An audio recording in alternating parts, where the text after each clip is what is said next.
Totoo ba na wala ng Philippines sa Miss Grand International starting 2024? So, usap-usapan yan sa mga pageant pages doon sa Vietnam. So, may mga nag-post tapos na i-translate into English. So, basahin natin dito. Ito na yung translation, no? So, translated from Vietnamese, na what we called MGI copy in the Philippines. So, totoo nga ba ito or hindi? So, basahin natin yung context, ganyan. Last January 2, the news that President Nawat revoked MGI's copyright in the Philippines caused a buzz of beauty fans. Synonymously, since MGI 2024, there will be no more Philippine sash at this competition. So, I'm not sure kung magiging totoo to. In an interview with a major beauty page in Thailand, Mr. Nawat shared that because he disagrees with the operation of the Miss Grand Philippines organization, it is no longer suitable for the mother pageant. However, international beauty pageant fans still debate the causes of the underlying cause. Some evidence suggests that Mr. Nawat is angry at MG Philippine Governor Nikki Demura's misconduct at MGI 2023 contest, as well as many Philippine fans for insulting, cursing his contest over the years. So, yun daw, talagang may hinanakit talaga si Nawat daw sa mga Philippine pageant fans.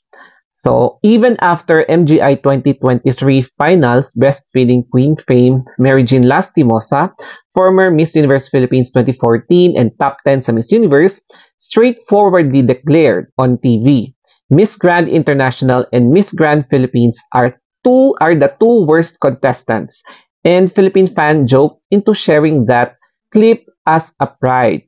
So, yun yung translation na binabasa ko lang dito. So, you can correct the way I read. Ayan. So, currently, we may not see the Philippine sash at this competition if Mr. Nawat does not sell it to a newly acquired entity. So, ayan, may hashtag dito, Universe Queen, and translated from Vietnamese with the picture of Nawat and Nikki Demoira. Pero, maloloka ka sa mga reaction ng mga fans. So, ito yung mga comments nila, no? Basahin natin. Sana, para wala ng amor at saysay yung pageant na yan. Philippines lang naman ang nagbibigay kulay sa totoo lang sa pageant niya dahil may Philippines kaya pinapanood ang pageant. Aminin natin na matamlay ang pageant pag walang Philippines kasi nasa Philippines ang mata ng karamihan. Tapos eto naman sa isang nag-comment, hoping no Miss Grand Philippines. O, diba? And then dito, matagal na sanang drain up yan. Etong si AV, hilig sa tira-tira. Sinuka na ng Binibini Pilipinas, pinulot pa. Ayan, tapos ha. And then, isa pa dito, we don't care about your pageant, no? Sana yung pagkasabi. And then, isa pa, baka kasi wala na rin namang interesado sa basura niyang pageant, kaya kunwari, ganyan. And then, dito naman, sana mawala na yan sa Pilipinas. Nakaka-eme ang pageant na yan. Walang kwenta. Sarap i-ano. O, diba? So, eto naman, I hope this is true. And then, yes, it's a big celebration. Ha. Buti naman. Tapos eto, parang bibilhin ng MUPH ang French fries ng MJ. Tapos, what a great way to start the year. And then, dito naman sa isa, yes, we did it. To be honest, matagal na din itong hinihintay ng mga Pilipino. At saka hindi naman kailangan ng Pilipino ang MJ. At hindi naman yan importante. OMG, thank you Sir Nawat.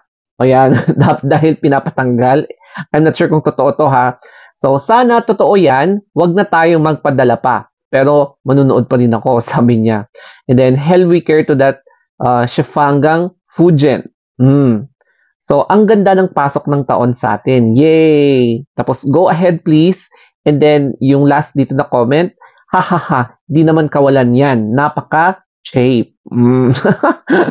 Ang pagkakaintindi ko naman dito sa context na i-translate na yan is that mukha nga there's a possibility na hindi na i-continue yung franchise ng Miss Grand Philippines this 2024. Ang reason sa pagkakaintindi ko ay dahil daw sa mga pageant fans na hindi daw tinitigilan ang Miss Grand Philippines or Miss Grand International or si Nawat mismo. So, yan yung ayon sa pagkakaintindi ko sa gustong iparating ni Nawat. So, yun yung mga grounds. And ang number two, na isa pa dyan is sinisisi niya yung parang pinakita na personality ni Nikki de Moira, especially nung hindi natawag ang Pilipinas sa announcement ng top 20 semifinals na Miss Grand. O, di ba? In my own opinion, I think I must have to agree na kailangan siguro na magpahinga ang Pilipinas sa pagpapadala sa Miss Grand International. Kasi ngayong bagong taon, kailangan natin ng a fresh of breath air. Umiwas muna tayo sa medyo matoxic na environment, especially sa isang pageant na medyo negativity yung naidudulot sa atin, no? Nakakaapekto talaga yan sa mental health. Apektado yung emotional well-being natin, yung personality natin, psychological welfare natin, tsaka yung mental health natin. Kasi, di ba, kapag very toxic yung mga nababasa natin sa social media, alam mo yun, nakakaapekto talaga sa mood natin. So, it's about time siguro na magpahinga muna ang Pilipinas sa pagpapadala ng MGI. Siguro, for how many years lang naman? Kasi alam naman natin na andyan lang ang MGI.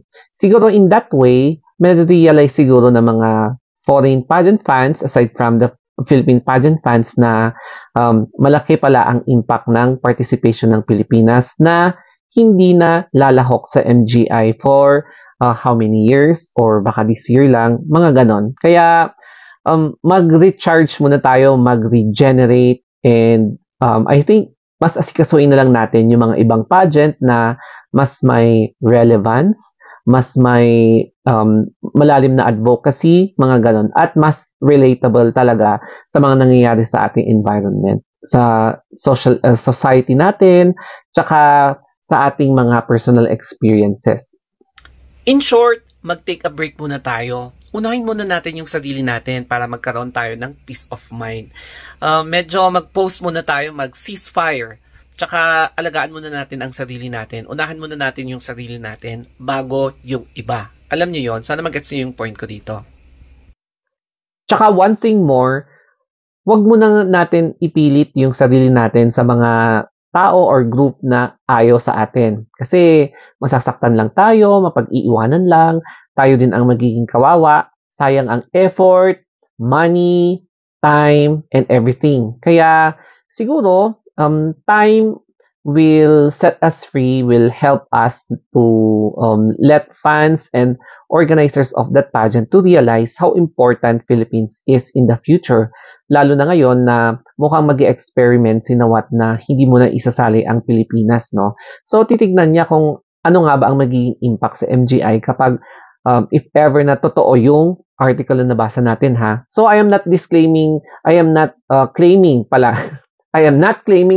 na totoo yung binasa natin. So, magkakaroon tayo ng disclaimer na, syempre, it's just only an article, opinionated na forum or post na hindi pa nako-confirm kung wala ba nga ba talagang participation ang Pilipinas. Hintayin na lang natin yung confirmation, no? Pero para sa akin, it's about time muna na magpahinga tayo. And in order for us to be considerate, let us wait na lang for the organizers kung ano yung magiging decisions nila. Kung ipupush through pa rin ba ang pag-participate ng Pilipinas or hindi. So, hintayin na lang natin ang verification, confirmation, or announcement, no, sa mga posts or siguro sa mga interviews nila. So, I am not claiming anything in this video. So, ulitin ko, disclaimer, hindi po natin kino-confirm yung authenticity if totoo nga bang hindi na magpa-participate ang Pilipinas. Okay? So, sana may natutunan kayo dito sa video, especially sa pagpapahalaga ng sarili mo, na wag mo munang ipilit kapag may nararamdaman kang mga tao or groups na medyo nagre-resist sa presence mo. Okay? Kasi masasaktan ka lang talaga. So that's it, guys. Thank you, and always think positive and always unahin ang sarili mo.